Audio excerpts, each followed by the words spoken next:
Colleges and universities across the country, actually probably most of them, are promoting diversity, equity and inclusion. Some are forcing faculty to sign statements on diversity, equity and inclusion in order to get tenure or a promotion. Bill Bennett is the former Education Secretary, and Bill Bennett joins us now. Bill, to me, this sounds like political intimidation. How about you?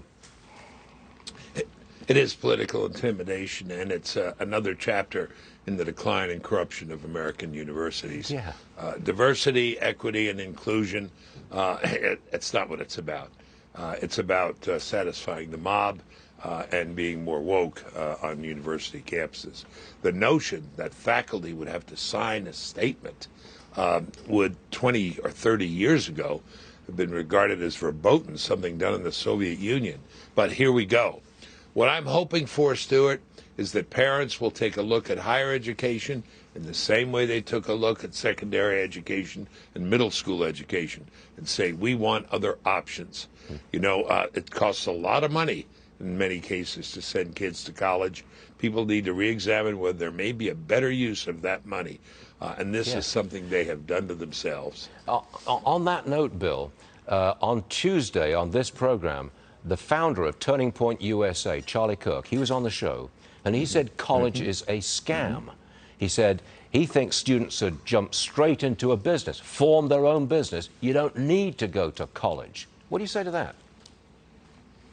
No, that's right. I did a book called Is College Worth It? Yep. I co-authored it, and, you know, if you take ROI, return on investment, it doesn't work very well for most colleges.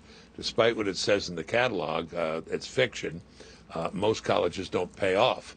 Well, what about not the financial side, but the side of, you know, introspection, reflection, the marketplace of ideas? Unfortunately, that's been lost. Again, they're talking about diversity and equity and inclusion, and they're talking about it at George Washington University. And as a result, Clarence Thomas will no longer teach the seminar at the law school. He took himself out. The university said he was welcome, but this was mob rule, and that's what diversity, equity, and inclusion really means.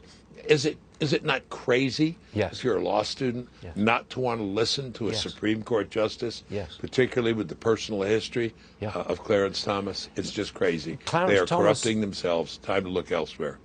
Clarence Thomas was born, forgive the expression, but he was born dirt poor. He had nothing at all. Dirt poor. Educated himself, for heaven's sake. And now he can't teach at George Washington University. What a disgrace. Now, you're a former Education Secretary.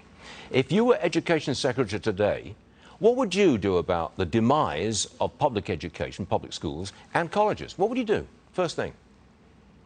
Well, I would really call for the same things I was calling for back then. Greater school choice and greater accountability. And we're getting school choice. You know, homeschooling is exploding since COVID. People saw, they looked over their kid's shoulder and saw what was going on in the schools, and people said, we want other choices. So let parents have a much greater say in what goes on, and take a look at the price tag of these colleges and universities and say, I wonder if we gave you this money as an investment, maybe it would be a better use and you'd actually do better.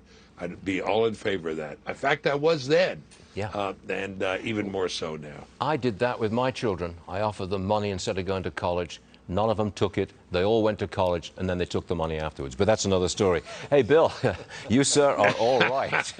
You are, really. That's good stuff. We'll see you again soon. Please. Thanks a lot.